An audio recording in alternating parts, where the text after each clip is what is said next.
Oh, hey, we're live. Yay! Good evening, ladies and menfolk. Welcome to episode 71 of Word Ninjas Live.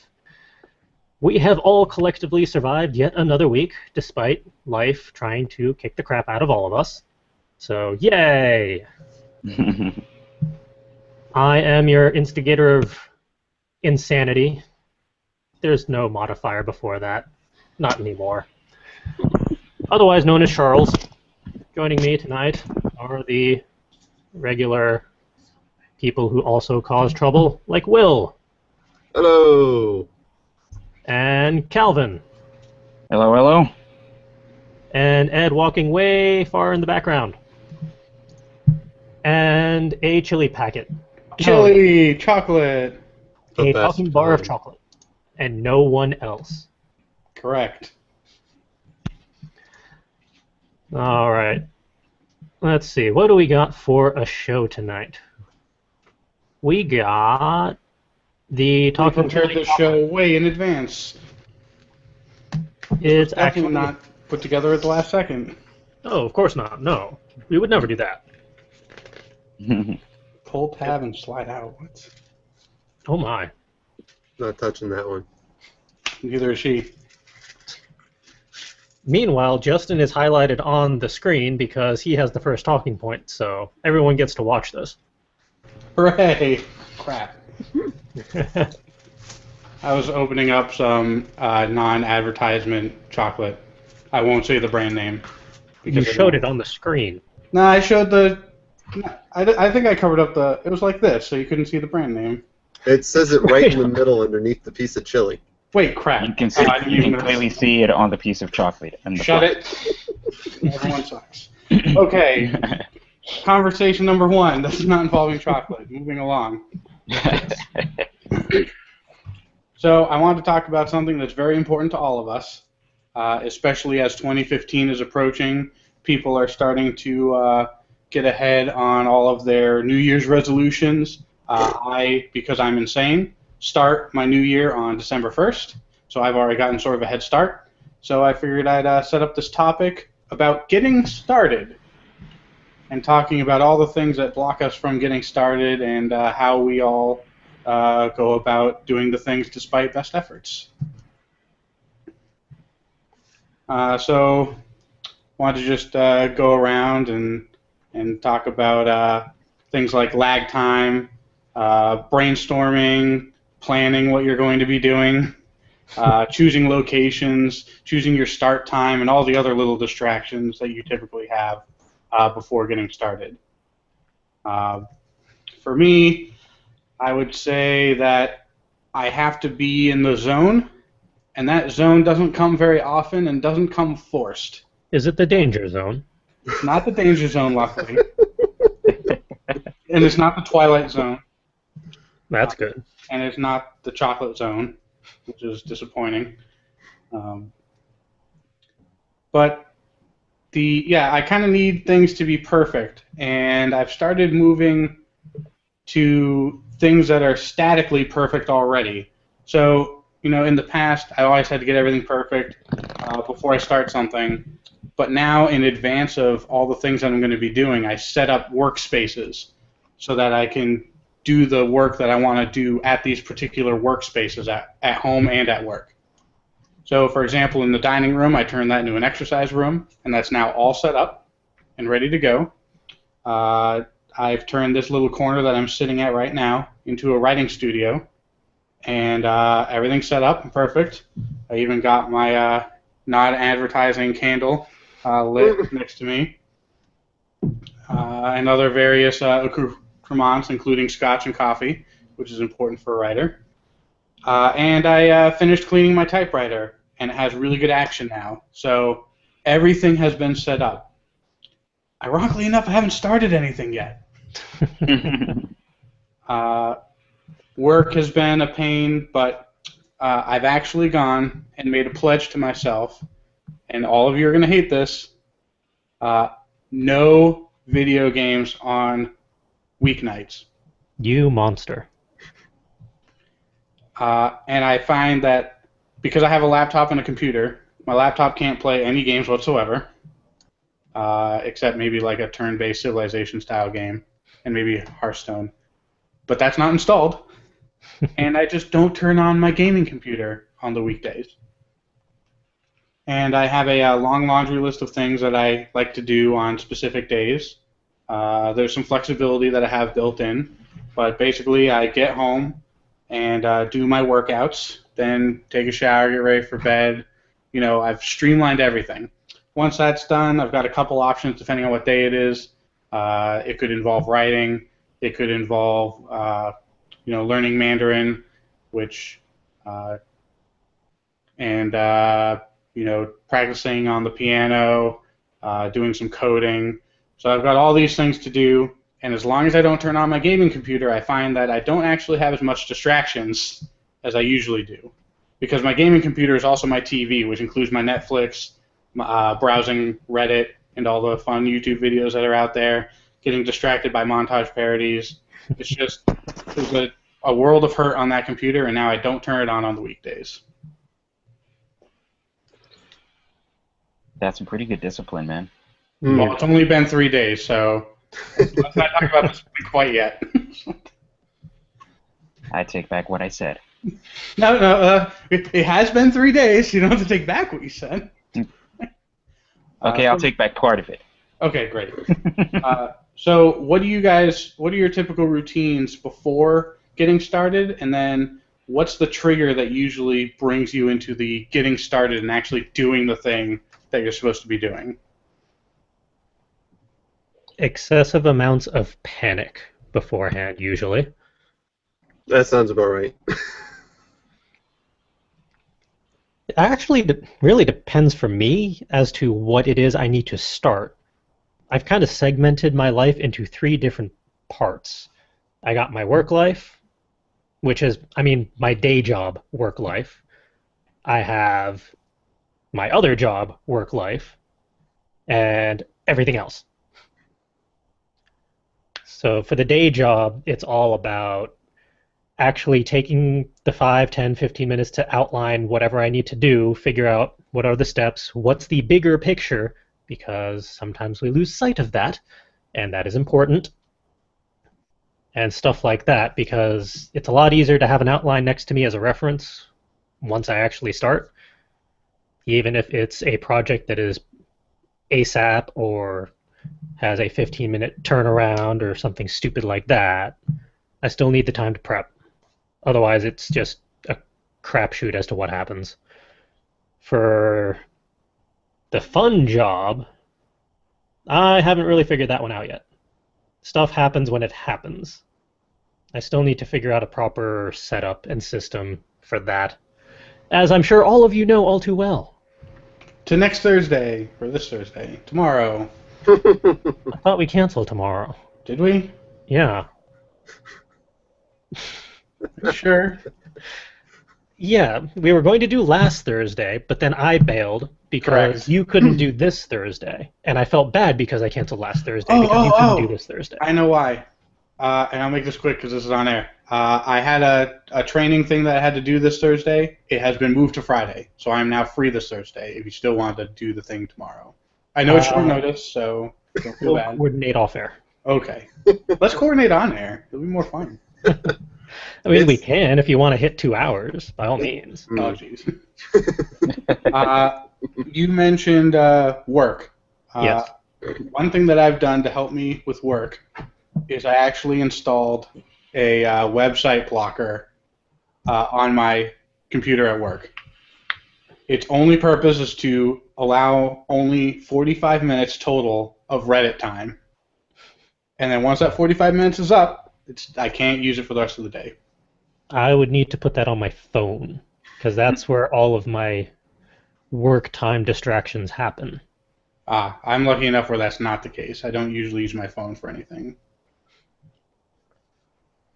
But yeah, I'm hoping to spend the rest of this month, year, whatever, figuring out a new process for getting shit done because shit needs to get done for various reasons that I don't really want to put on a live recording that other people could potentially see.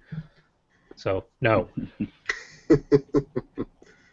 And as for getting stuff started in just my everything else part of life, that one I'm actually figuring out a lot quicker, mainly just by saying I'm going to do this and then actually starting to do it rather than just talk. Like all my Terra 2015 stuff, I outlined it and then I actually acted on the outline and started grabbing stuff for like the GRE studying and figuring out what my exercise routine is going to be now so that I can actually move again and sit for more than 5 minutes at a time. One thing that I suggest people who are listening do, if you are a New Year's resolution person and you're like, oh, January 1st, it's the new year, it's time to start now. While starting at that point is really good, what I find happens with most people in their New Year's resolutions is they do literally nothing about their goal until January 1st. And then they spend the first month largely preparing for being able to do those things. And that's kind of why I've started my New Year's on December. Because I have this big list of things that I want to do in 2015, but I have to start preparing for that now. And I want to get a kickstart on the 1st of January and just go at it. And everything's largely ready now. Probably as of starting tomorrow, I'll be doing my typical evening routine of getting stuff done. Nice. So next week I'll report back how much of a miserable failure it turned out to be, or how successful it was. I actually have 2 comments to that now because you reminded me of one comment and then instigated a second. And as I say that, I forget what the second one was, which I wanted to be the first. So the second one, or the first one, which was going to be the second but is now the first again. I was thinking about the whole, why am I waiting until January 1st to kick things off? And then Justin came into my head, which is always a scary thing, but it was actually useful because it reminded me that, time really is a societal concept that can be very silly sometimes. You don't need to wait for the Gregorian calendar to flip over just to kick things off. If you want to do something and you need to start it, the start time can be whenever the hell you want it to be. It doesn't need to be 1/1/2015 or whatever the hell year it's going to be whenever you're watching this or listening to this. Hello, future people. Just do it. Do it now. Just do it now. Finish this podcast first. Visit all of our sponsors. And then do the thing that you're supposed to do. And then maybe buy some merchandise on our store. Maybe that's one of the things they need to do. I think that is. It should be on everyone's list. Agreed. Yeah, it is the holiday season right now anyway. So. I do need more buttons. Well, I know somewhere you can get some. We have all. If I get a bunch of buttons, will you still ship them to me? That's an Ed question. Or do I have to go pick them up because I'm local? You might get a discount if you pick them up. We save on shipping costs. Mm. Well, since that offer would only be open to me, let's move on. Oh yeah, the second comment that was going to be the first, and then I forgot it was. I think. Hurry up. Start talking. I mean, before you forget. Not hurry up and finish. Well, now I don't wanna. All right, moving on to topic leader Charles. Second topic. No, the only comment I had was I think a lot of people have problems with January kicking things off because for the most part, depending on where you live, it's winter, and winter is a bitch to do things in, especially in New England. Yes, where the winter starts in January and ends in April. If you're lucky. It was snowing today, and it pissed me off. Only where you were. It wasn't snowing where I was. Didn't get any here. It's snowing right now in New York, Ooh. and it's been snowing all day. Ooh. Yeah, but still. I've just had rain all day. Yeah, yesterday I had to drive to New Jersey and back, but we'll get to that later. Well, did anyone else want to chime in on this topic before Justin shoves me onto mine?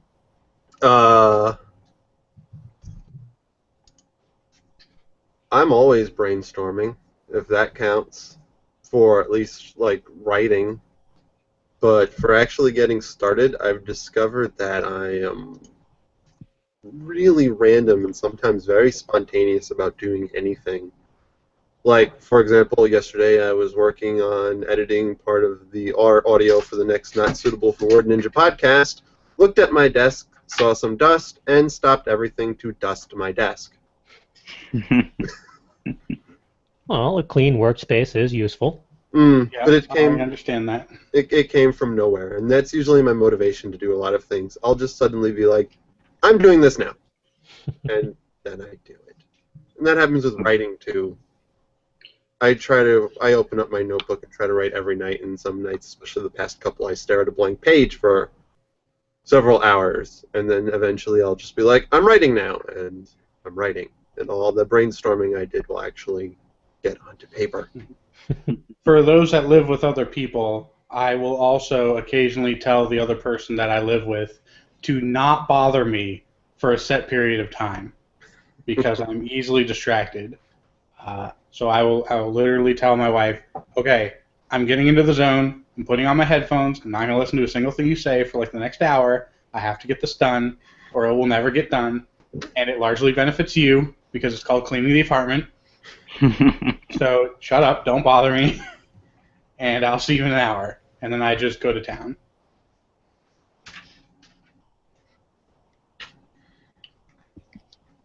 As for me, like mileage varies for like all parts of like the creativity equation. Brainstorming, planning, starting can happen at any point in time.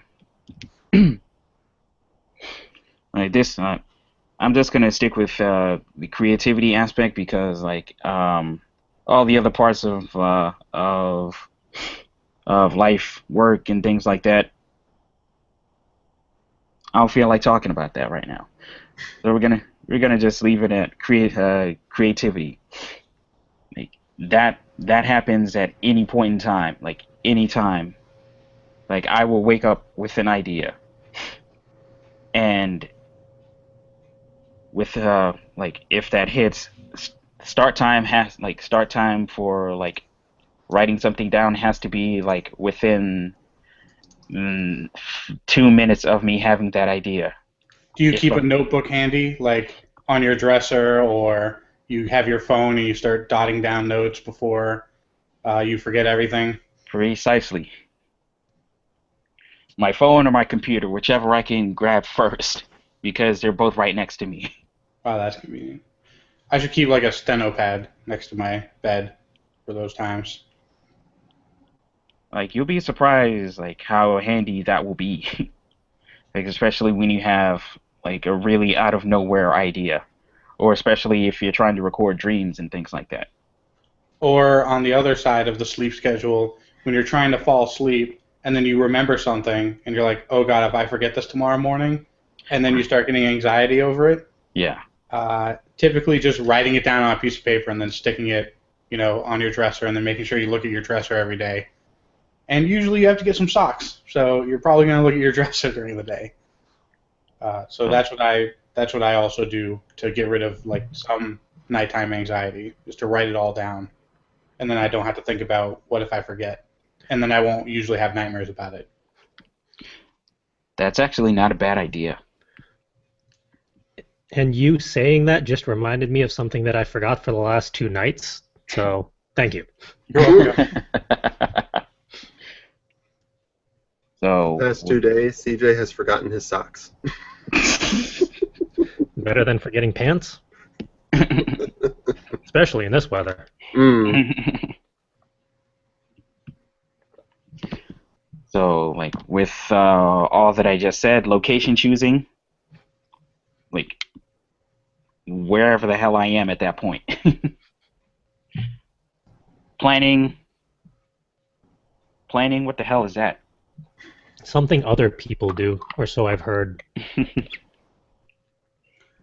I will occasionally hit up a friend that I know is also productive somewhat, and we'll have what I call productivity day. And I'll just go over to their house, or they'll come over to my house, or we'll get together at a Barnes and Noble, and we'll just start doing stuff. I was about to say doing it. That would imply other things. And we just start going at it, and which is also not good for me. we start doing our business? No. Okay. Anyway, so we both do the work on the computer, and oftentimes we won't really communicate all that much. We're just in the same room, and there's a lot to be said about, oh, this person right next to me is getting some work done. Uh, Maybe I should be getting work done too. And that kind of helps with the distraction of, oh, look at this other tab that has some video game journalism on it. Or, oh, look at this other fun YouTube video or Facebook page. Having somebody right next to you that's also doing work works out really well. And I like to have those productivity days. That's how I got my 12,000 word day, just chilling out at Molten Java for like 13 hours as various other nanoers and people came in and out. Hmm. It's good to have the extra people around. Unfortunately, I lack extra people around here, which is unfortunate. Which is why I sit in my room for most of the night Same here. and try to get work done while I have YouTube staring at me on the TV. Say what you want, like YouTube helps me out with, like, basically whatever I have beaming onto my Chromecast, like, helps tremendously. With that being said, I figured out that excuse me, you could beam SoundCloud onto the Chromecast, Oh no. which is fan-fucking-tastic. Still pop up everyone's comments at the bottom of the stream. Thankfully, no. Thankfully, yes. That's SoundCloud can often be much like the YouTube comments, Mm. Yeah. unless something's purposefully ironic, and then they're very amusing. But most of the time, they're not. Yeah. So between YouTube, SoundCloud, I know I can also beam Crunchyroll, Netflix, and Hulu onto my Chromecast, but I leave that alone for obvious Smart. reasons. So having that in the background and just like generally having like that nice like TV like that TV hiss in the background, I find that for some reason very conducive to getting stuff done. I think that's how we got through college.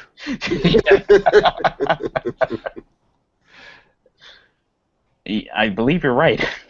And half the fun was having both of our TVs onto the same channel. God. With a 1 second lag. Actually, there was no lag because like we basically got the same signal in the room. So Yeah, since we just had a splitter. No, Calvin and I would have that when chatting over Skype video, and we'd be watching the same thing on TV, but there'd be a slight, and I would hear it from my TV and through my computer speakers because his microphone was picking up his TV. right. So I would hear it here and then get like a 2-second delay hearing it again.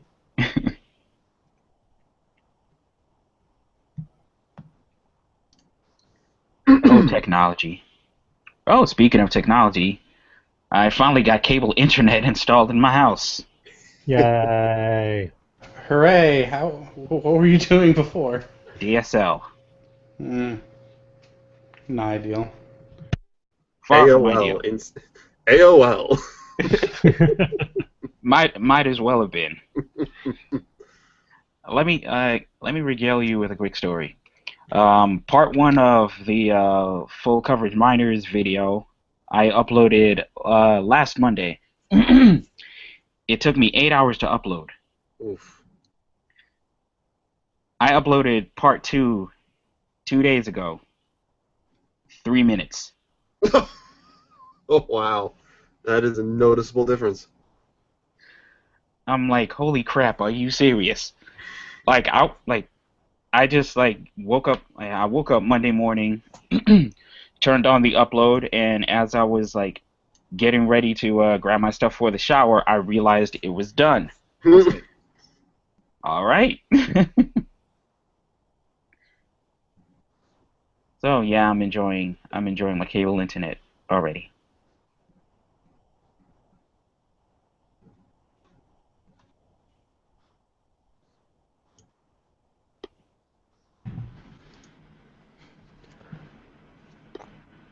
Oh, hey, a pause. Are we running out of things to talk about for this topic? I was just Sure.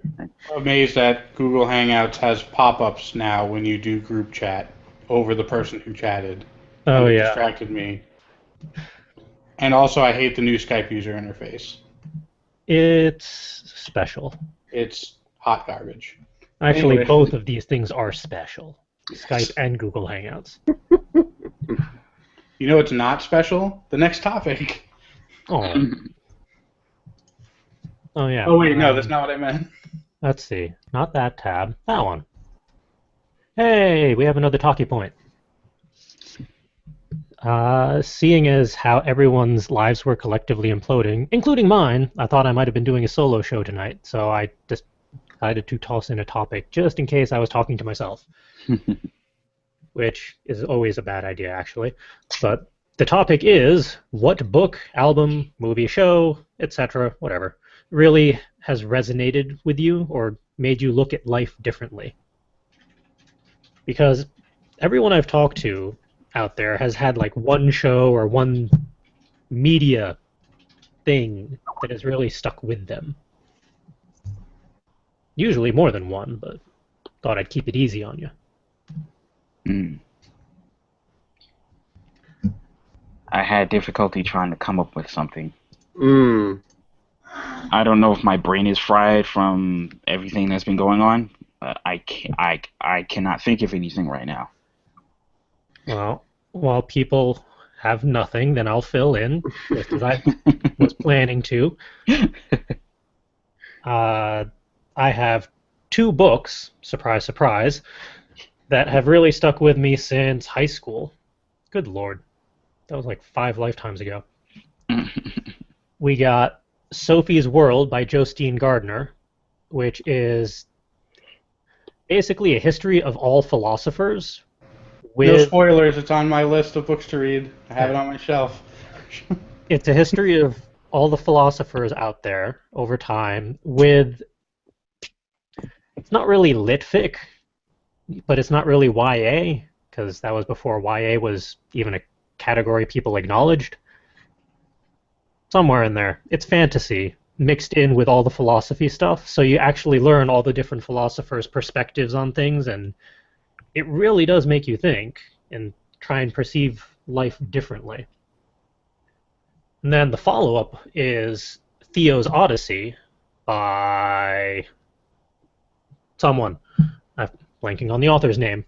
It's a different author, but it's equivalent to a sequel in that it covers all of the world's religions in the same style. So you have your characters going all across the world learning about the different religions and then the various similarities and differences and whatnot, which is very fascinating. And it tied in a nice little story for the characters to make it believable and all that. But it was interesting to see how all of the various philosophers and religions and whatnot out there, if you take the time to learn them, you can start drawing parallels and kind of see how things are different. I'm really glad that Justin is muted because all I saw was his facial reaction to whatever is going on in the background, and that was priceless. I'll explain later. Fair enough. But yeah, for some reason, those two have really stuck with me forever. And they're still on my shelf somewhere back there. Although I need a new copy of Sophie's World because I've lent it out twice and it's really falling apart at this point.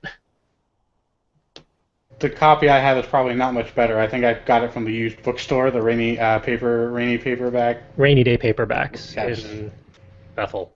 Yes. I think I picked it up on a whim and was like, "Oh, this looks good, I guess." And then she just like, "Oh, hey, I read that book." You should get it, or else. And then I did. And I think that's the end of that story. No, earlier on in the day, my wife made some weird Chinese brown sugar tea, and it smelled really good. And I kept telling her, "Oh, this smells really good. I wonder, does it taste good?" And she's like, "This is mine. You can't have any." And then she just made me a cup without me asking and delivered it while I was on the podcast. So I made weird lovey-dovey faces that you all missed. This is a great pod. I don't know. I saw it in the little icon screen. It was hilarious. It's too bad Google Plus doesn't permanently keep the bottom row of cameras up on the stream. Although it's probably better it doesn't do that, now that I think about it. Yeah, considering all the things that we do in our little screens when we're not on the big screen, it's definitely for our safety. The listeners and the watchers. They will never know. Unless they listen to the NSFWN podcast, then all bets are off. Mm.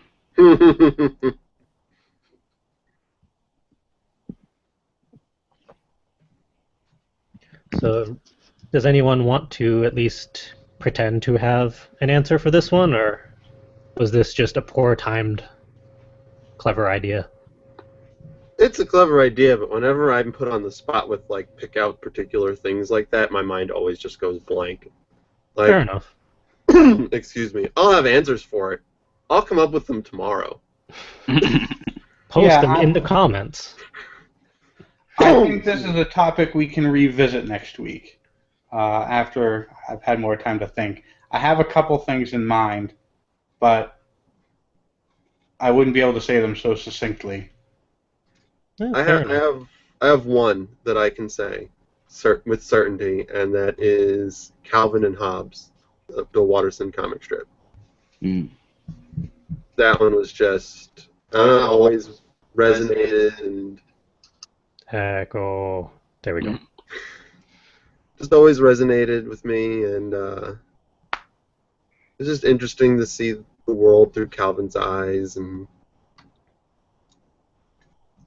I don't know.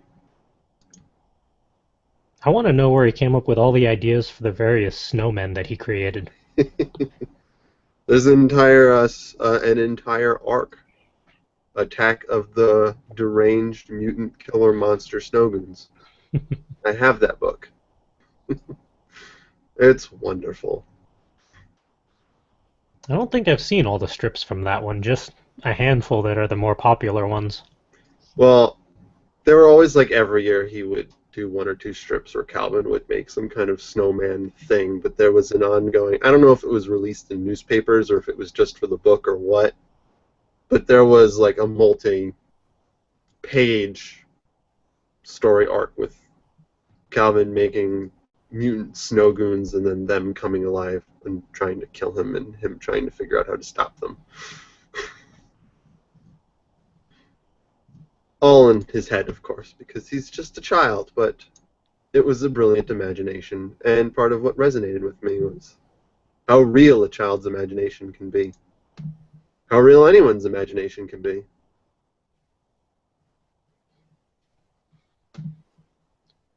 I'm getting distracted by the chat, or the comment section, not the chat.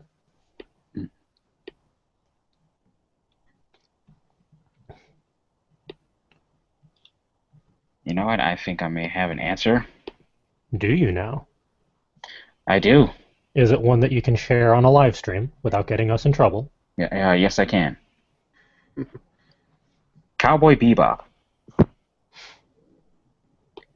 Like, I grown up watching like a lot of different anime, and then like kind of like just kind of enjoying it at face value. But Cowboy Bebop came along and just like overtook my senses with like the like all the character development, the like the worlds that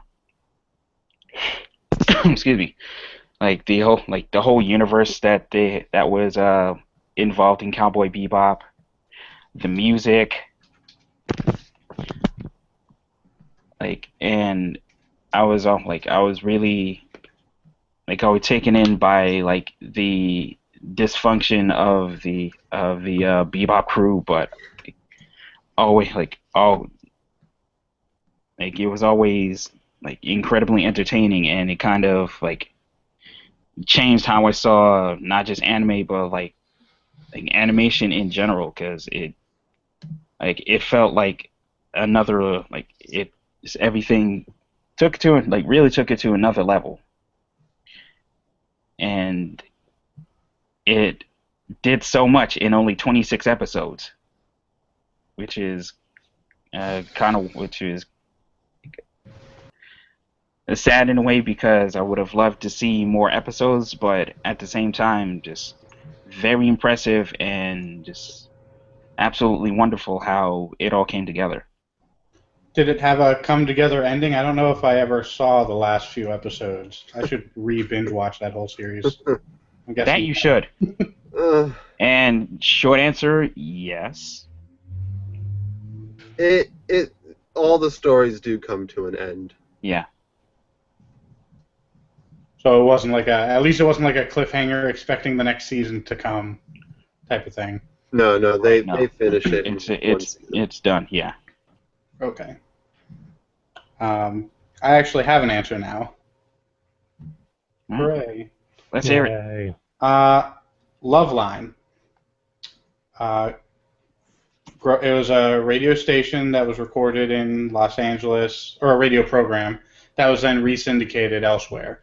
It was always on super late at night, like midnight, 11 p.m., 1 in the morning, depending on where you were and depending on what station you were listening to. And I would stay up every night and listen to it. Loveline. That's, That was the one with Drew Pinsky, right? yes, correct. Yes. And that's probably, it stuck with me in two ways. One, it permanently ruined my sleep schedule for the rest of my life, which is probably why I'm a night owl. And two, for those who don't know, at least in the generation that I listened to, it was Adam Carolla and Dr. Drew Pinsky, and they would talk about, love and sex advice. People would call in, talk about their problems or ask questions, and they would get answers. And I got a large portion of my sexual education from that program because I lived in a small town in the middle of the woods. Everyone was very conservative in that respect. No one talked about anything. I didn't know I didn't know anything, and I wasn't exactly sexually active back then. So that show saved me in that way. But also, I learned a lot about pragmatism. For those who listened to and may still listen to the Adam Carolla Show or any of the other various podcasts or radio shows he's had, he is a realist and a pragmatist, and he doesn't take bullshit from anyone, and he tries to remove himself from drama, and he sees a problem and then he sees a solution, and he tries to go for that solution and wonders why don't other people go in this direction with the solution. And that kind of opened my eyes to more of a pragmatism, sort of stop caring about so much. It got me to start eating things off the floor because, this, Purell and all the cleanliness was starting to come around, and it doesn't matter. And, people are like, oh, you should eat food from this or that, and, oh, don't eat, you have to wash all your vegetables, and it doesn't matter. Everything you touch and everything you're exposed to is disgusting. It doesn't matter. If when you find a hair in your French fries and you pick it out and you're like, oh, this is disgusting, and then you demand another set of fries. I wish you guys would know all the times you have actually eaten one of those hairs and not realized it, and it's not killed you. So I would say that show and most of Adam Carolla's teachings and preachings has changed me quite a bit over the years. And one thing that kind of kept me from growing too overboard is the second thing that probably brought me back a little bit is actually the show House. Because I got to see the consequences of being too pragmatic and too solution-getting, and what that does to your social life. And between that and some other podcasts and shows and books that I read, I kind of learned how to balance that. They call me Reality Man for a reason. And sometimes I get a little crazy, but I could explode way worse than I do. And I'm not just talking about you guys. I'm talking about in life, other people that come to me for advice and need things from me. And I see obvious solutions, and I'm just banging my head against the wall. Why don't you see it my way? but people aren't going to see it your way. So you have to at least expose them to your ideas and ideals, but trying to force it upon somebody is not going to work, and it's usually going to come back at you, much like every episode of House, until the end where he's always right. But that's usually, that's the fantasy part of a TV show. So yeah, I would say Loveline and following the Loveline post Adam Carolla and Dr. Drew Loveline and kind of going a little bit further than that probably changed me as a person probably the most.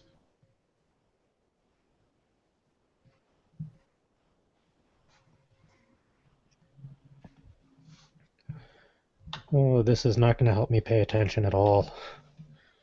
After my amazing speech. I'm failing at multitasking. We now have a hashtag on Twitter. Oh? Yes. Yes.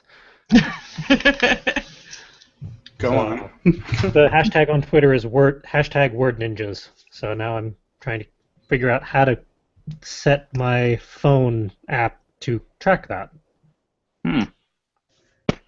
Oh, search, save. There we go. Yay. It's usually a lot easier than you think it is. Usually. It's just I haven't really played with Twitter much. So. Do I still have my Twitter app on my phone? I don't. Oh, yes, I do. All right. Look at that. So. It makes sense, so people can talk to us via multiple channels.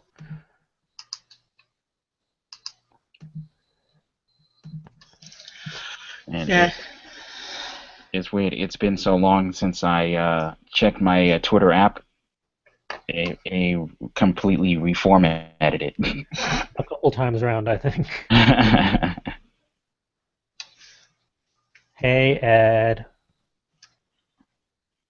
The Antisocial Alchemist is about.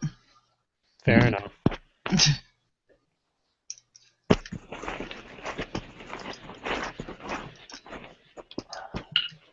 I think we've pretty much burned up these two topics for now, but if you're watching and or listening, by all means, post your responses in the YouTube comments. You can use Twitter now. Well, you could have used it before, of course, but hey, if you toss in the hashtag word ninjas, we should be able to see it now and continue the conversation that way. Woo! That's cool. Yay. We have a hashtag now. Woot! Now I'm kind of curious. How do I check that? Do a Twitter search for hashtag word ninjas. It comes up with its own page of results. No, And it is its own URL that you can just look at. I should have actually said full sentences with all the words and whatnots for context. I was curious how many followers we had. Apparently 176. Ooh. Not Wow. bad. Not bad for doing nothing with our Twitter handle. Hashtag word ninjas. I see it. I figured the plural makes more sense since that can be our community. Yeah. And I hope our community is more than just one word ninja.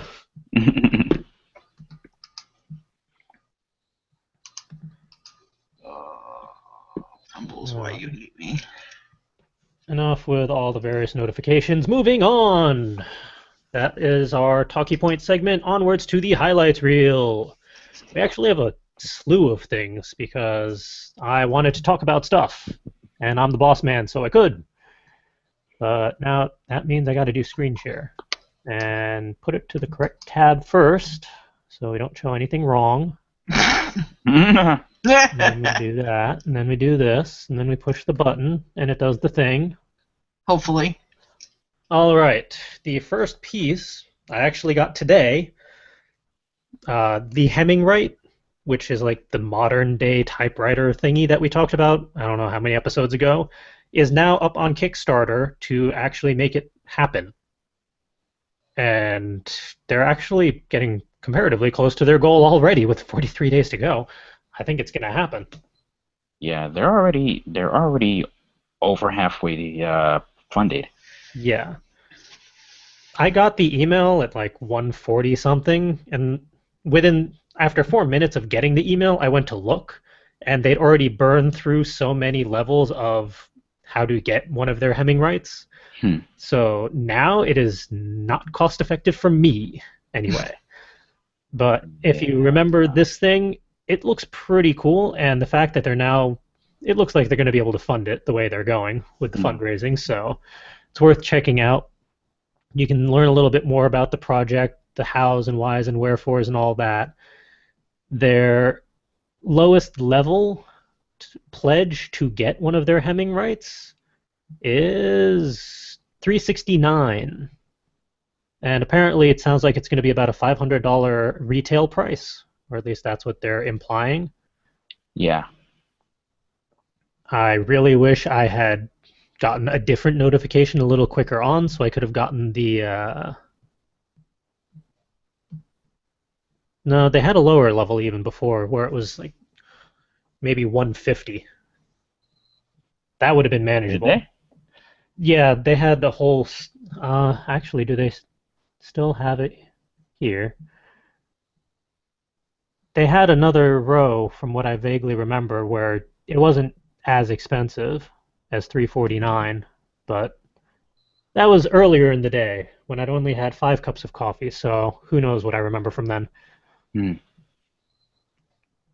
But yeah, it's a pretty cool concept, and I wouldn't mind getting one just to play with, but not with my current budget, and not at that price at the moment.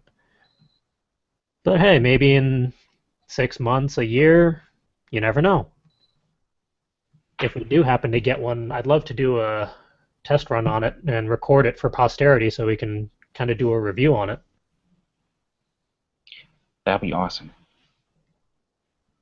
If need be, we can even do a side-by-side comparison of our traditional typewriter versus this distraction-free typewriter, as they pitch it.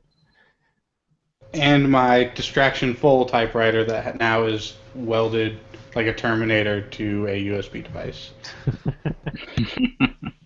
Yeah, you're not going to be doing that to mine. Not allowed.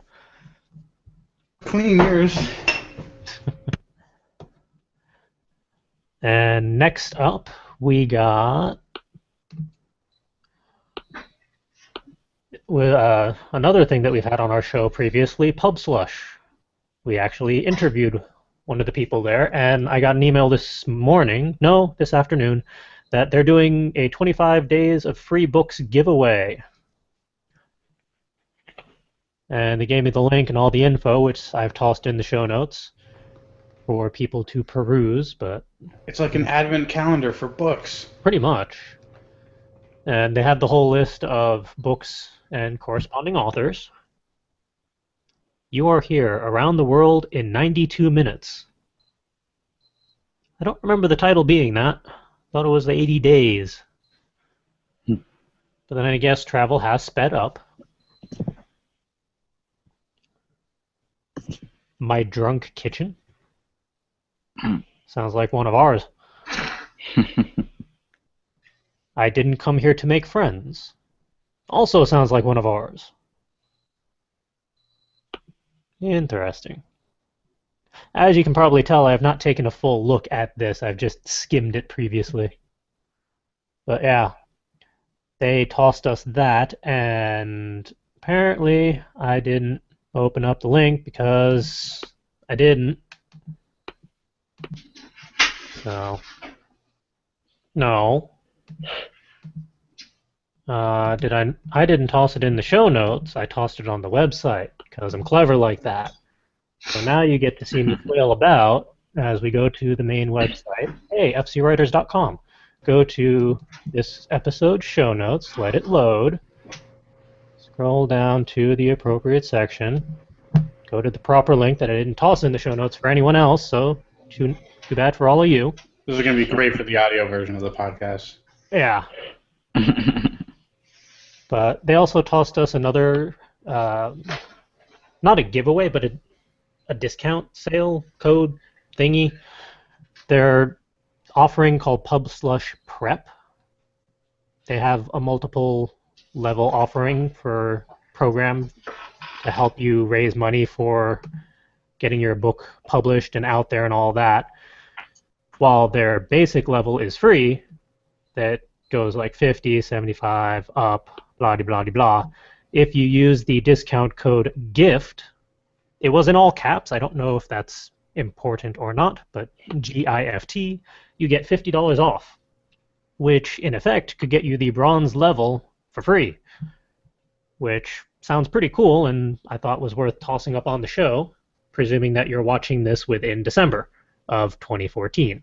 After that, I don't know if the code will be valid, so get on that. What does that even entail? You got free campaign checklist, customized email template, initial email consultation, tips to successful crowdfunding. We could use that. 30 minutes of phone time with a coordinator. That's nice. Finalized edits to project page. It's good to have a second pair of eyes on it. And unlimited email correspondence with your coordinator. That's useful. So yeah, definitely worth grabbing if you have a book that you are working towards getting published and promoted out there. Especially since effectively you can get at least the bronze level for free and any other level $50 off. So even the highest level would be half price at that point. At least think about it.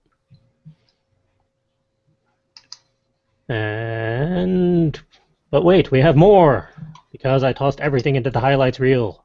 Because why not? So many things. All the things.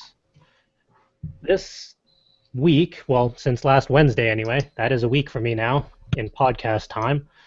This artist, Marie Digby, has been the soundtrack to my work life.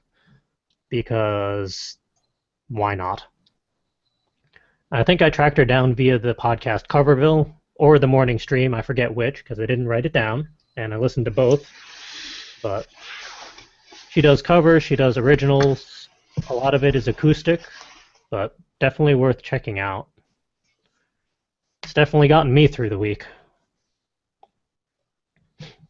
And it's been a while since we've tossed an artist on here. We were due.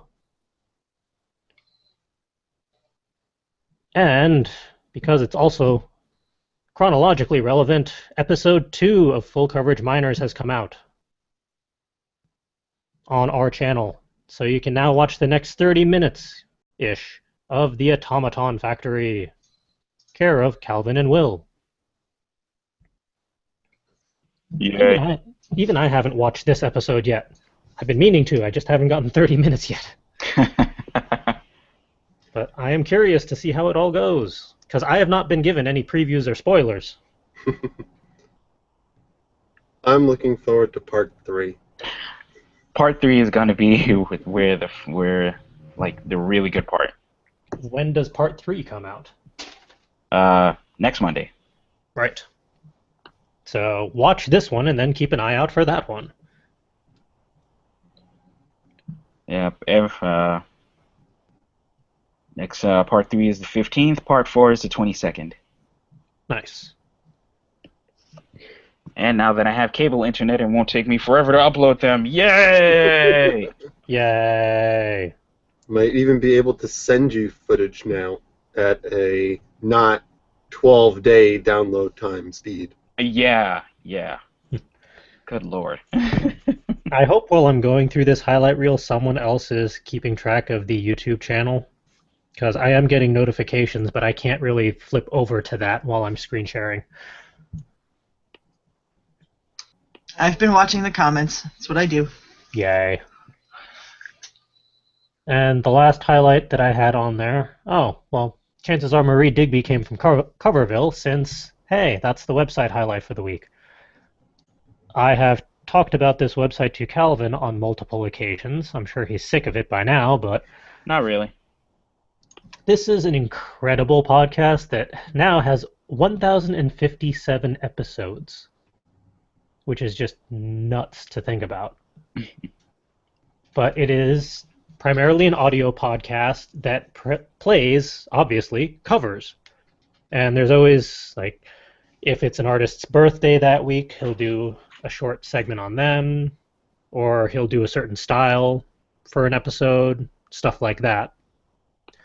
And it's all legal, which is the really nice thing about this particular series. He actually pays the various legal royalties and all that so that he can play all of these songs legit. Ah, that's awesome. Which is why I really like supporting this one specifically. There are some out there that just toss it out and then they don't necessarily get back to the artists and whatnot. So, and one thing I learned this week is he actually has a 24-hour radio app on there, so you can just listen to endless covers, which is really cool and a little dangerous considering I always need more music. I'm a huge sucker for covers. I find them really awesome. Just taking some work and expressing it in a different way is something really special that a lot of artists do really well, and they don't always get their due. And I find sometimes the cover can be even better than the original. Pearl Jam's Last Kiss is my favorite example. That is also a cover. And after listening to the Pearl Jam version and going back to listen to the original version, so it's a very sad song, and the original version is like a really upbeat, high-tempo song. And it is extremely weird and uncomfortable and jarring. And maybe that was the point for that original artist. But I have to say I like Pearl Jam's version much better. But I implore people to go look for the original Last Kiss song and then try to listen to it. And then go instantly back to the Pearl Jam version.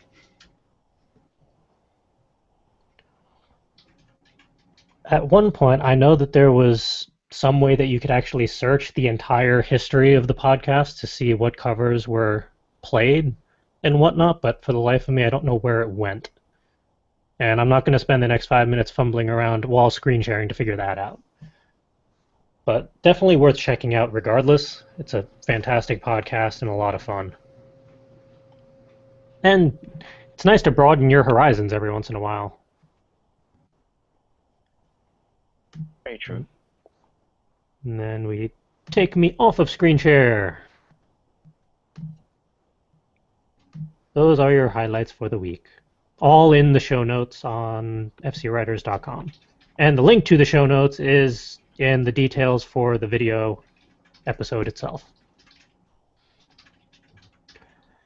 All right, next segment, productivity highs and lows.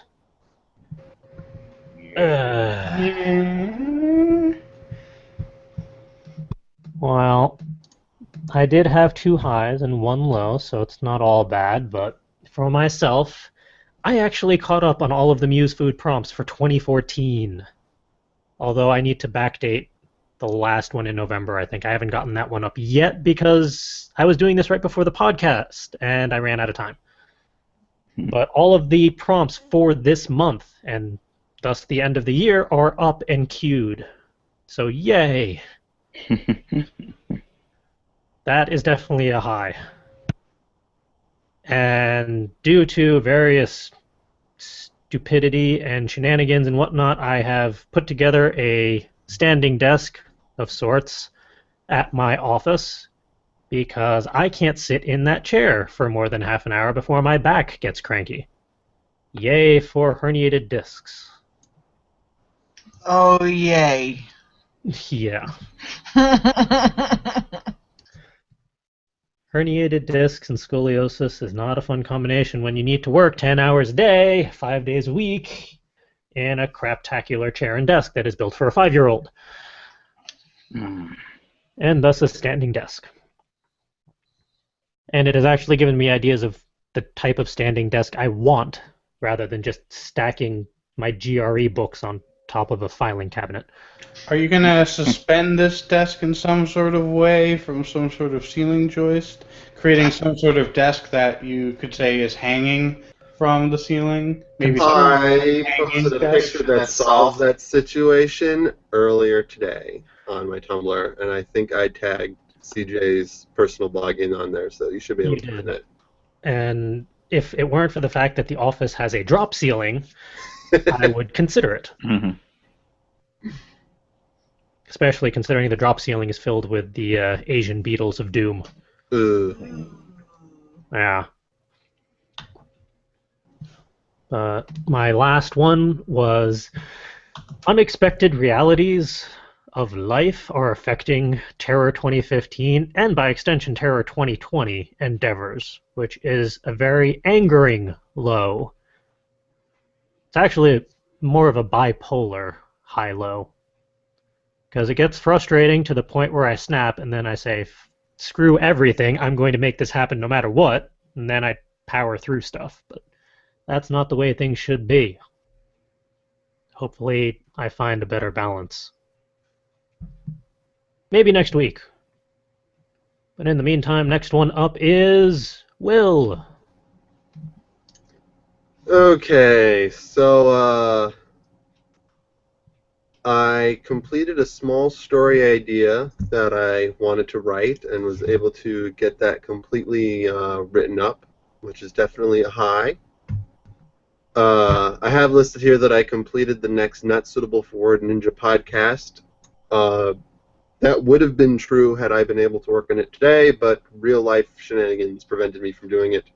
It's almost completely done. I just have to actually put it all together. All the actual editing is done. I just need to, add in the intro, the outro, and render the final product. That should only take a couple minutes. And then, as a low, despite having a lot of ideas and a game plan, I have not been able to get any actual writing for the next chapter of Roommate done. I sit here, I know what I want to write, but then words no come from brain to hand to pen to paper.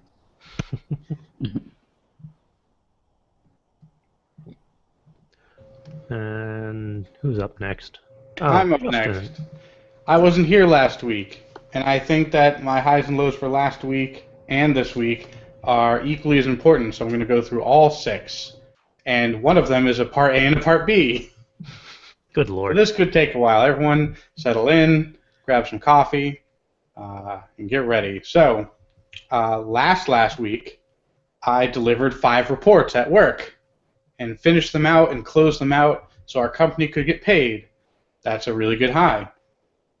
And on top of that, I won't be getting flown out to California for training on Christmas.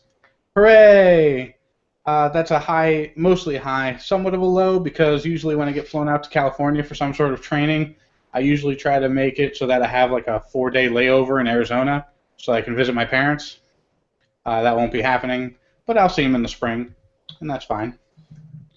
As mentioned before, I set up all of my home gym equipment. Hooray! I just got the floor pads in today, so I can start working out tomorrow. And I'm not saying tomorrow because I'm too lazy to do it today. The floor pads aren't actually literally installed yet. I have to do that right after the podcast. Nano was a complete and utter failure. And I'm considering that somewhat of a low for the obvious reasons, but also a high. Because I completely and utterly and totalitarily, that's not a word, failed Nano spectacularly, it inspired me to keep going and actually write. So that kind of leads into this week's highs and lows. My typewriter is finally clean. I took one more pass at it with the gun cleaner on the type bar, and now the thing has perfect action. I tried it out a couple days in a row to make sure there wasn't any residual dirt and grime. So I'm actually going to start typing, and that'll be another thing I'm going to start tomorrow, is just writing and typing. And I'm super excited to do that. So that's a high. Also, yesterday, I had to drive in the disgusting rain all the way to the disgusting New Jersey with the disgusting traffic, and had to present a critical design review in front of both Boeing and NASA. And the presentation went without a hitch, and everyone was really impressed with our work. So our company got some props, I got some props, and that will lead into inspiration in the later segment. And finally, Hearthstone expansion Gnomes versus Goblins, or Goblins versus Gnomes, I forget what it's actually called, got released on Monday. On Monday. And I'm not allowed to use my computer to play video games on the weekday. So that's a low. Because screw you, Hearthstone, for releasing on a Monday. I can't play. I can't unlock my new cards. It's extremely frustrating. But I'll manage, and I'll play a lot this weekend. God willing. And Calvin is up next.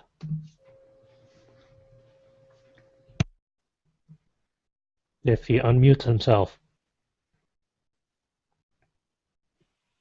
Forgot I was muted. Thank you for telling me. All right, so I've been making progress on this website that I've been working on for countless months, or feels like years now. And there might actually be an end in sight. Maybe. We'll see. So that's a pretty good high.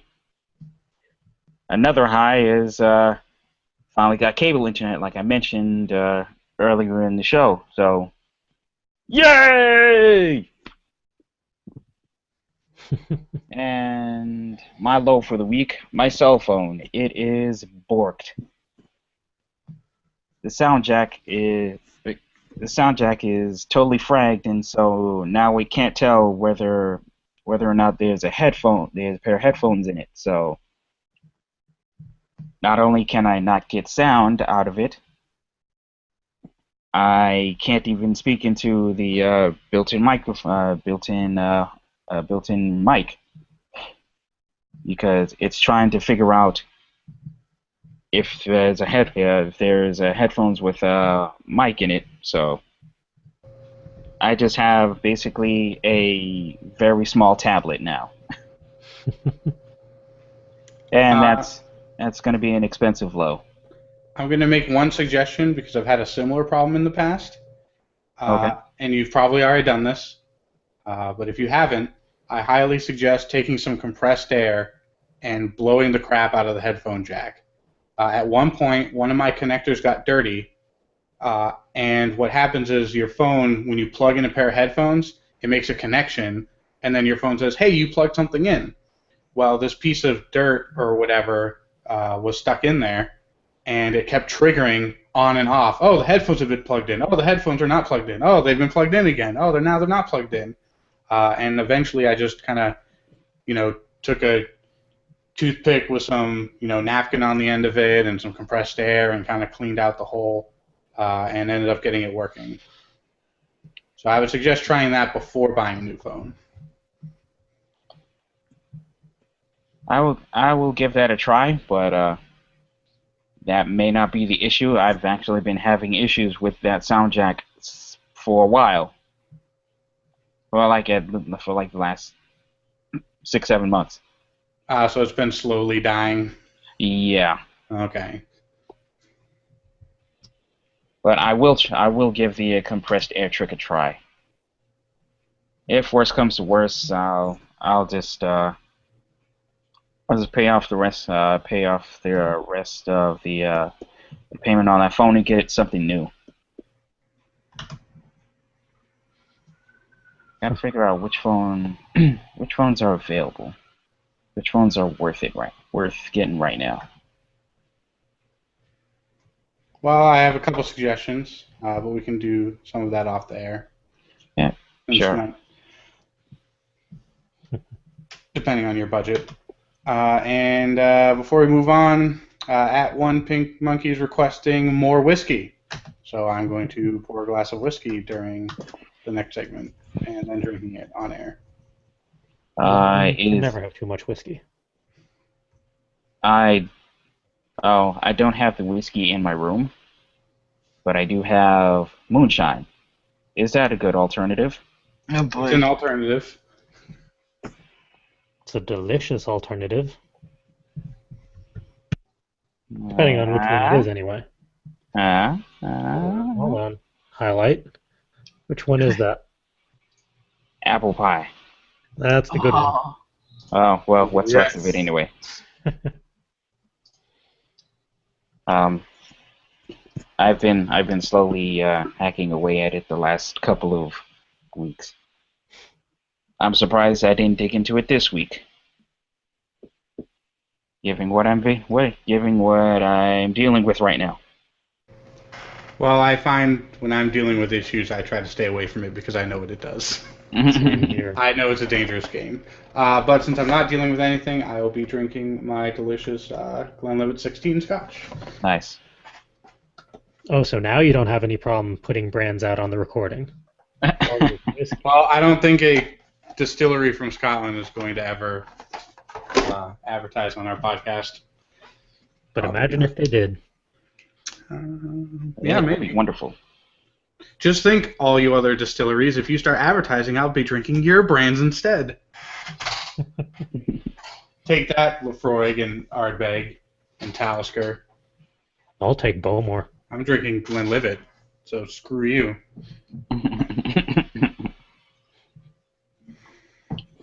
I don't have a glass, so I'm just gonna drink it straight up. The Bowmore gives me shivelies. Everything gives you shivleys, or whatever you said. Well, to each their own.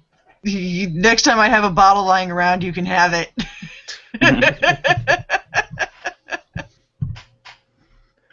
Two more whiskey, as requested by a listener. Well, technically, moonshine is whiskey. Technically. It's a white whiskey. Yes. Yes, I'll allow it.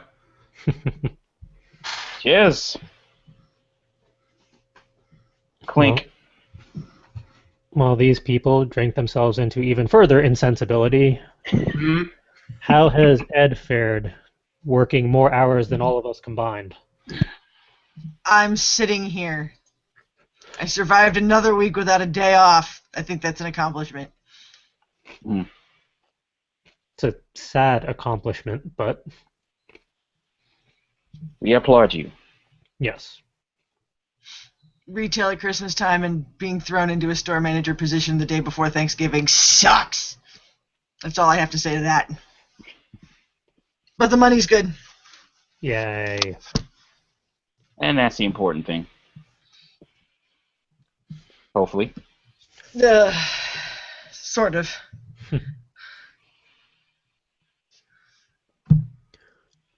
But yeah, that has consumed my life for like a month now, so that's about all I have.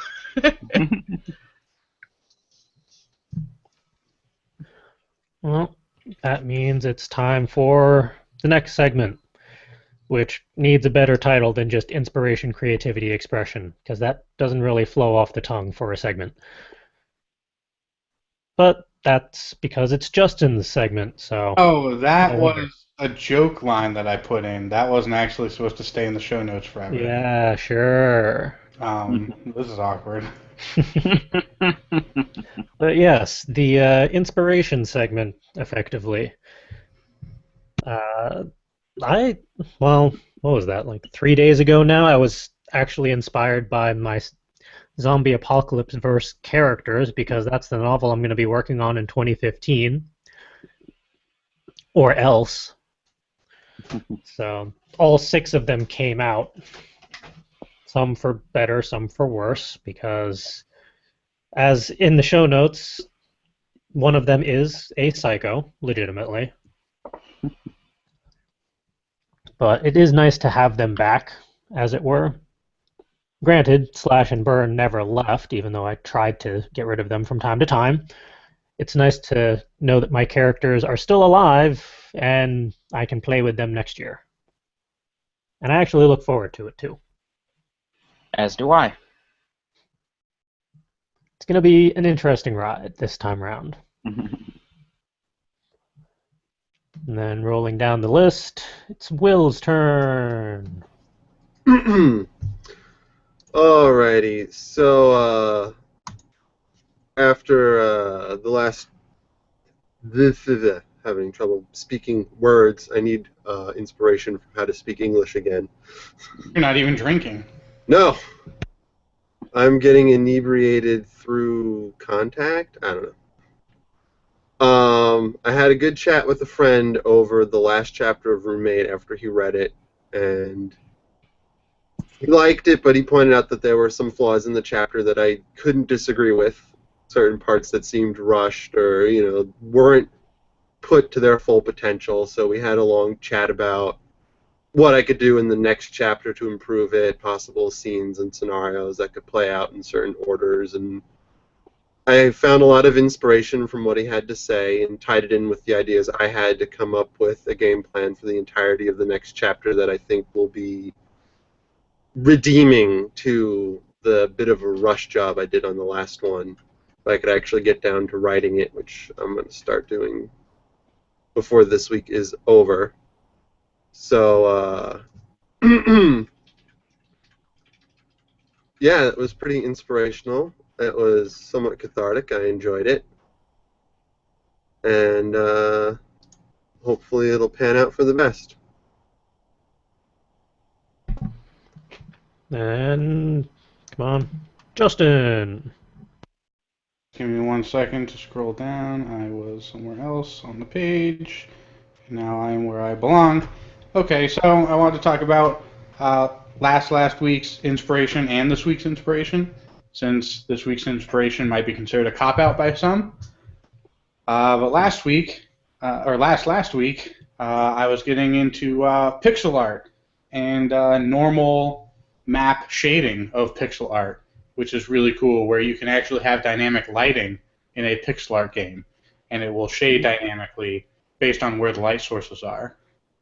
And you can do that by having a normal map, very similar to bump mapping in 3D textures, where you have like a brick wall that's a flat texture, but you tell the computer, what the normal map is, which is basically like a layer, so there's some depth, and then the light can calculate based on the depth where the shadows and the light should be. So that's really cool. I got inspired by some people's work that they're showing on Reddit, on the pixel art subreddit. And now I really want to make a pixel art video game. And I can't decide if I want to make a cool top-down side-scrolling shooter or some sort of fighting game or a 4X game, or just the other day I decided maybe I want to make an old-school Twitch platformer that's not so much Super Meat Boy. You have to do everything exactly perfectly, but something that takes more reflex, like trial and error type of stuff. Think original Super Mario Brothers platforming. Something a little more doable, and not something so frustrated like The Impossible game? and Super Meat Boy and some other Spike Hell games. What is it? The Impossible game that you just are a square going along to music and getting killed by triple spikes? Yep, that's a pretty good game. I played that for a while. Got pretty far. But yes, it's frustrating. So yeah, not something like that, but some old school platformer. I just kind of want to get back into programming again, and this would be a good way to do it. I wouldn't have any sort of expectations. It would just be me doing, what I love and doing something really cool with it. So that's what inspired me 2 weeks ago, and so I even added it to my list of goals for 2015, which is getting quite padded with goals. So we'll see what sort of trimming I do in the next couple months. You'll have to do all your planning very soon. Yes. This week, however, what has inspired me, and initially you're going to think this is hugely narcissistic, and I understand, but the thing that inspired me the most this week was myself. And I think a lot of people should find inspiration in themselves as well. If they're having, you should be proud of the work that you accomplish. You should be proud of the things you do. You should be proud of, making it through to the next day. And you don't have to get all high and mighty about it, but, everyone does deserve a pat on the back. And if it has to come from yourself, I don't find anything wrong with that necessarily. And between just busting ass all month and getting a whole bunch of stuff actually done, having people that are higher up than me, congratulating me on all my efforts, me actually setting up all of my workstations and getting ready to work and deciding to actually commit to not playing video games on the weekdays, unless it's specifically to record something for Inspire the Muse, which I haven't talked to myself about that implication. Hopefully I won't abuse that. But yeah, I'm inspired by myself. I'm super excited for what's coming and what I can do, and I'm just going to keep going and push forward and keep recycling my own inspiration. And I suggest people do that themselves because it's really rewarding in a non-awful, creepy, narcissistic way. Yeah, there is something to be said for having self-confidence. Self-confidence is totally a thing. It's not just automatically being pretentious, which for some reason society seems to believe those two are automatically interconnected. Yes, I'm not saying subscribe to the red pill doctrine, which I'm not going to elaborate further. And you should not go exploring that doctrine. But yes, self-confidence, realizing that you as a big pile of molecules that have somehow managed to assemble themselves into a confident human being, or a less than confident human being, let's be honest, some of us, including me, and still going through with it and still living your life. That's a huge accomplishment. And you should all be proud of yourselves for making it through every day. Hear, hear. Speaking of survival, who's up next? Calvin. Calvin's up next. All right. Something that inspired me this week, and why? Was it Justin? It was not Justin, but it was a person. His name is Tom Misch. He is a producer and singer-songwriter from England. I came across a song of his on SoundCloud, and that has been like me bugging my ear this entire week in the best way possible. Like I've been going through a lot of his music, and he's a pretty eclectic musician. He's a very talented guitarist. His songs range from like soulful R&B to pop and hip hop, and I'm talking like the good hip hop, like really good hip hop, harking back to the really quality old school beats when producers knew how to sample and weren't afraid to. I kind of feel like he's a man after my own heart because of a lot of his hip hop influences are a lot of mine, and listening to his beats and his songs makes me want to try to get back into making some beats again. Nice. Well, that's been my inspiration for the week. And I'm kind of curious how Ed has been inspired not to kill anyone over the past month or so, but I'm not sure if whatever answer he may have is allowed to be put on a podcast.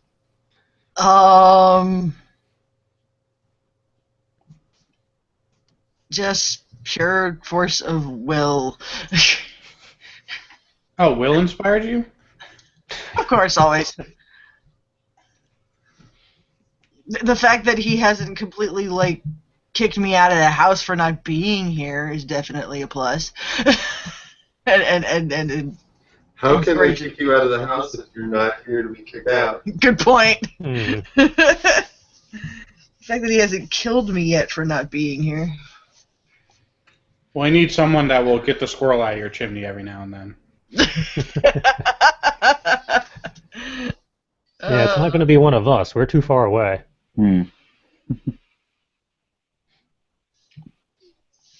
But thankfully, I get my first day off Friday, so Yay. Sweet. I'm completely going off the grid. I'm like, nope.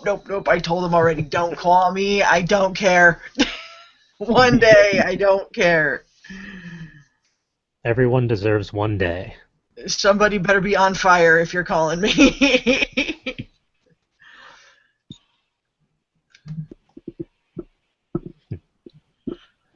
And for our viewers and listeners, by all means, post what has inspired you over this past week in the YouTube comments or via Twitter now using the hashtag WordNinjas. Especially if your inspiration was me.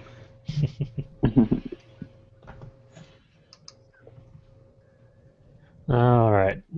Up next is Muse Food. Hey, we actually have some this week because I was good about that. Let's see. Back to the screen share, and then we do the thing that does the other thing.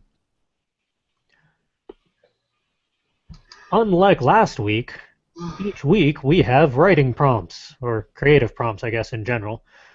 We try to provide various one-liners, one-worders, a combination of Rory's story cubes, a musical prompt, and an artistic prompt.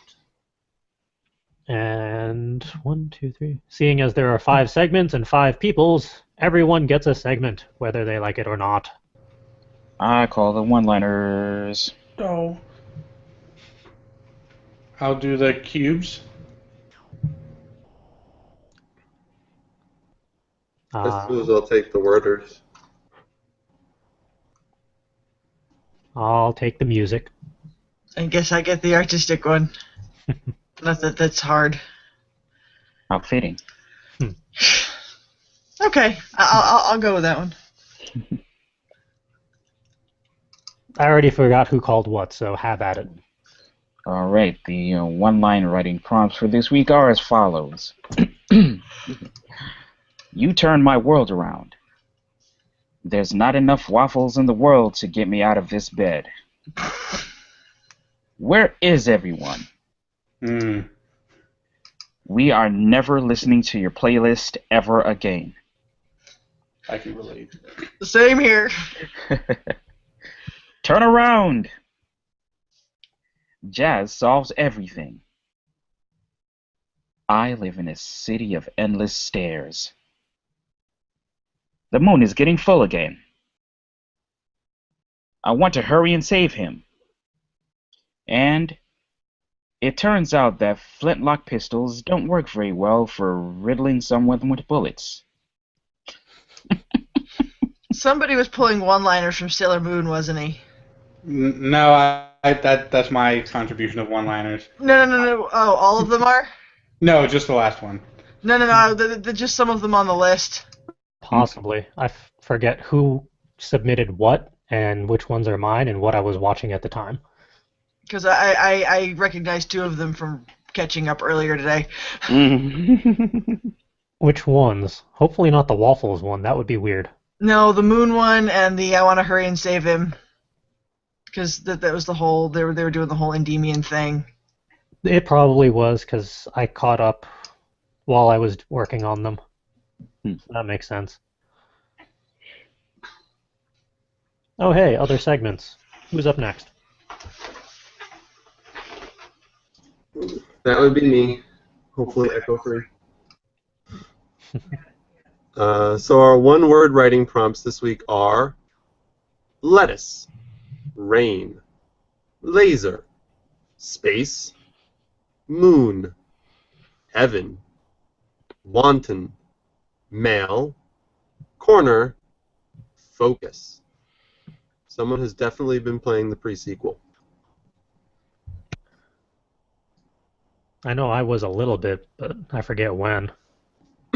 Well, you have laser, space, and moon in there. And considering the pre-sequel takes place on the moon, in space, with lasers. We need a randomizer for these words. And sentences. Speaking of random, story cubes. Story cubes are fairly random.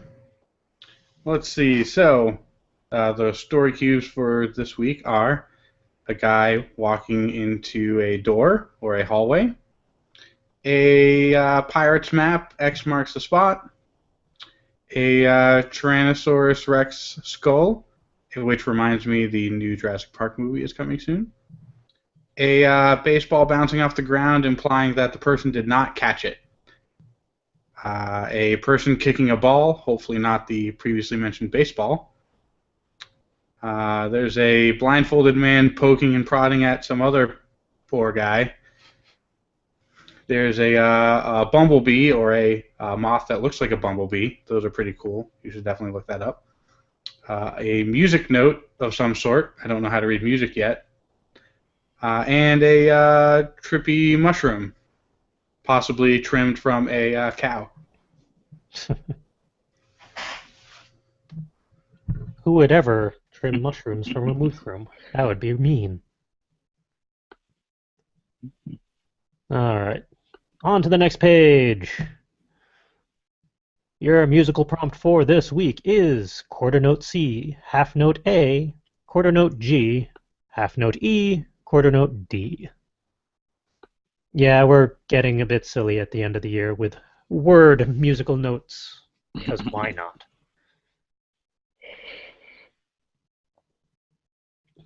As I'm learning to read music, I'm probably going to start bringing my keyboard over here and actually playing these notes to help me practice. Should be fun. By all means. And now for the artistic prompt.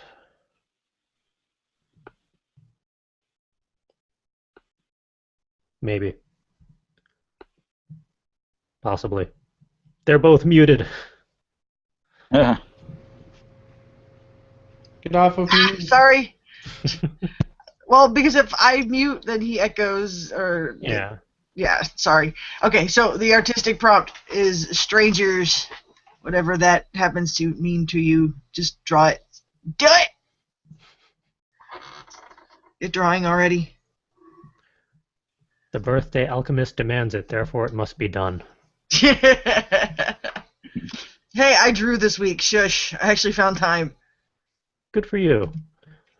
I've only done a little bit of sketching whenever I can escape work somewhat early, or at least not after 10 hours. I did it at work. Because I had nothing to do yesterday in the rain and crap because nobody wants to come to an open-air mall to shop. But yes, those are your creative prompts for this week. By all means, use them as you will. Whatever you happen to create, we would love to read, see, listen, hear, experience, whatever it happens to be. Send us a copy or the URL to our email address, which is wordninja@fcwriters.com. Conveniently at the bottom of the PDF that is no longer being screen shared. But it's on there, trust me. You sure? It better be. I never delete it. You had a snafu with that earlier, so. No comment. Moving on. And if I get to the right tab, then we scroll down. Oh yeah, that's at the end of the podcast now because we moved it. No wonder. That's pretty much a show because I forgot that was pretty much the last segment. Still getting used to that. As always, we do have a couple events happening next year. The next one up is actually next month, technically. Your MiniCon, January 16th to 18th in Meriden, Connecticut, I want to say. Yeah, Meriden. And I believe all of us will be there, or at least a majority of us. I'll figure out a way to get there. Yeah, even we're if still even if I have to hitchhike. Might take you a little while at that rate, but we'll make it work. And we have like a half dozen others on the table to negotiate and figure out logistics for if we want to bother. We'll see. If you do want us to go to any of the shows, please make it in New England if at all possible, because that's where we are primarily based. And travel is expensive. Yeah, not exactly something that's easily doable right now. Yeah. But, I mean, talk to the convention staff, say we want these people to show up, then they'll get in touch with us, we'll figure something out if we can. And please give us some sort of warning that's more than like a month, because coordinating is hard. Especially when time off from work needs to be taken. Yeah. But yeah, any events that we have confirmed get tossed on the show notes and in the events section, so check it out, see where we're going to be, plan accordingly, and come say hello. We like to meet you people. You are all very entertaining. And If you are listening to this podcast in the future, hello, future people, you can check out the live streams, usually on Wednesday nights, 7 p.m. Eastern Time. If it's not Christmas or New Year's, because for some reason the calendar decided to mess with us that way. Our YouTube channel, just search for Full Coverage Writers, or the Word Ninjas Live podcast will pop up. If you want to talk to us via social media, we're on Twitter at FC Word Ninja, and we're now trying to keep track of the hashtag Word Ninjas. I have yet to figure out how to get the notifications for those, but hopefully by the time you hear this, we'll have figured it out. I'm going to start twittering the crap out of that hashtag. Someone's already beaten you to it. I said I'm going to start doing it. Yeah, by all means. If you want to talk to us or check out our Tumblr, it's fcwordninja.tumblr.com. Facebook, it's facebook.com/fullcoveragewriters. If you are in need of some holiday gifts and baubles, our Etsy store is up, and Ed has been very good about keeping on top of all of that. We have all sorts of shiny baubles up there for purchase. So go buy some nice buttons and plushy writer's blocks for your significant others, or for yourself. Yeah, just forgive me for taking maybe an extra day or two because, like I said, I don't get a day off from the day job. Just because you're working 30 hours a day. Yeah, right. And there's only 24, go figure that one out. Yeah. Working 30 hours a day and still shipping all the Word Ninja baubles. Hashtag Word Ninjas. That's what it takes to be a ninja. Yep. If you want to check out the various archives of the Muse Food, of the podcast, of all the various other shenanigans that we've been up to at conventions and other events, go to fcwriters.com. It is all there. If you want to talk to us in some other format or reason, just email us, wordninja@fcwriters.com. We'll check it out. And that's everything we got. That is a show. That means it's time to actually give our personal ways that people can contact us for the more entertaining people that actually want to talk to individuals rather than the group. If you want to track me down, I don't know why you would, but if you're that brave, by all means, my personal Tumblr is fancypantswolf.tumblr.com. I'm trying to get back on the Fairy Tale podcast as Makarov on Monday nights at 10 p.m. Eastern Time. I have like a 50-50 success rate lately, which means that next week, this coming Monday, I should be on, statistically. My Twitter is silver_wolf85. And yeah, that one's pretty dead, but by all means, ping me if you want. And how about Will? As usual, excuse me, you can usually find me on my personal Tumblr page at darkhom.tumblr.com. It's darkhom.tumblr.com. It's a personal blog, so I post whatever I want, and sometimes that stuff is not safe for work, but then I tag it NSFW, so as long as you've got the proper blocking systems up, it should be fine. If you want to see more about My Roommate's a Stripper, you can check out myroommatesastripper.tumblr.com. Obviously, that blog is 18+. Unmute myself first and move it over to Justin.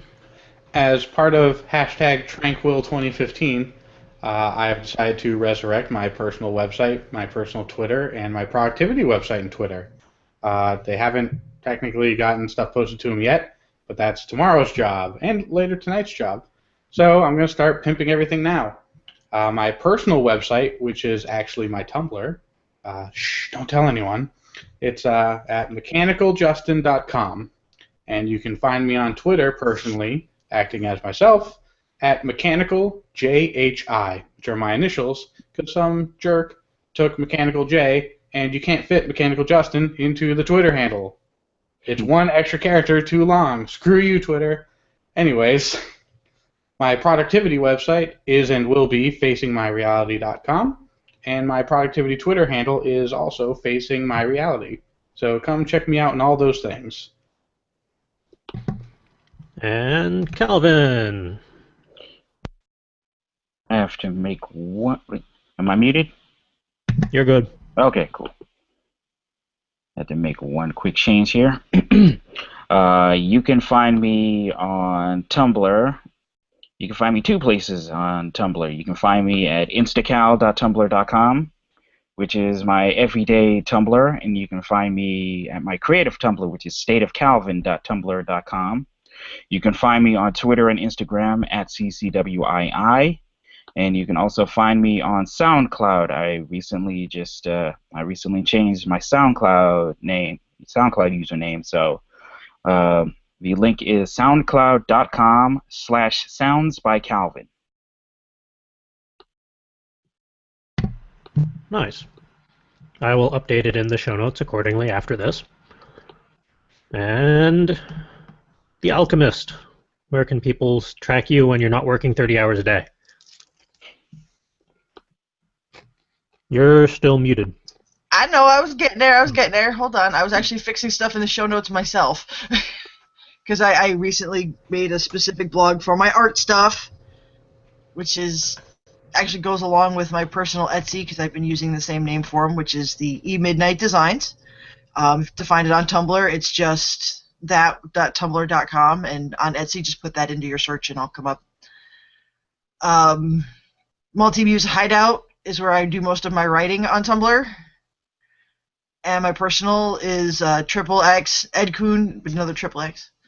That's probably the best places to find me. Or you can poke me at the Full Coverage Writer store, which is FC Writers, and that's on Etsy. I encourage people to poke that. Yes.